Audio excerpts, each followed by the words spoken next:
Bonjour et bienvenue.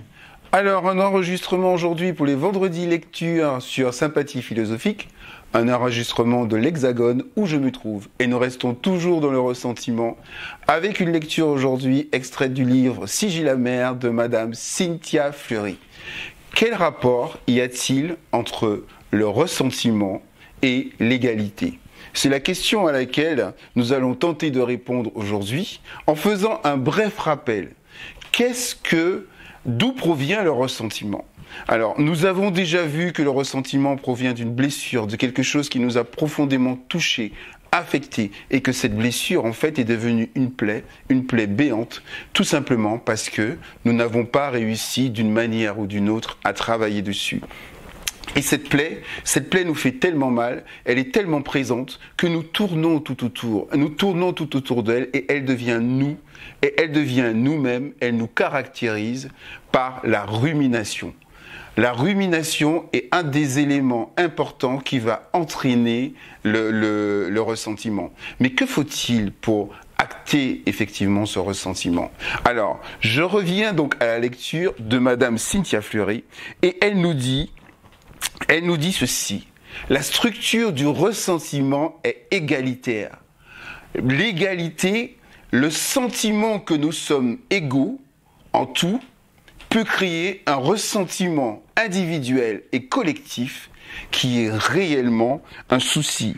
Et quelqu'un avait déjà réfléchi à cette question, ce que j'avais déjà retracé dans une première vidéo en vous lisant un extrait, toujours tiré du livre Sigil amer, un extrait d'Alexis de Tocqueville. Et Alexis de Tocqueville dit ceci: quand l'inégalité est la loi commune d'une société, les plus fortes inégalités ne frappent point l'œil.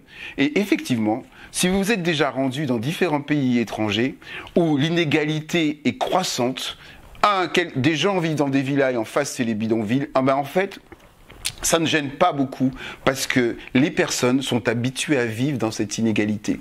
Et Alexis de Tocqueville rajoute: quand tout est à peu près de niveau, les moindres inégalités blessent l'œil.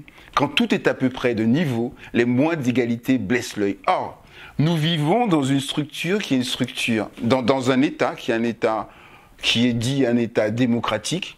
Et dans cet État démocratique, il y a une république, et la république dit liberté, égalité, fraternité. Donc pour nous, particulièrement pour nous Français, l'égalité est un élément très important. Alors pourquoi ça ne marche pas en fait ? Pourquoi le ressentiment s'inscrit ? Alors, Madame Cynthia Fleury nous donne une piste. Et elle ajoute, et elle dit: alors, le ressentiment surgit au moment où le sujet se ressent certes inégal, mais surtout lésé parce qu'égal. Alors, lorsque nous nous ressentons dans un système égalitaire et que nous ressentons l'inégalité, cela nous blesse. Alors, elle ajoute: ce ressentir inégal ne suffit pas à produire le ressentiment, ne suffit pas à produire un tel état d'âme. La frustration se développe sur un terreau du droit à. Et effectivement, comme je me sens lésé, je dis: je veux tes droits, je veux exactement les mêmes droits que toi, j'ai droit à ceci. Et en fait, lorsque nous disons j'ai droit à ceci ou à cela, il me semble que rarement nous nous posons la question de savoir si effectivement ce que nous désirons est en rapport, si ce que nous désirons est exactement ce dont nous avons besoin.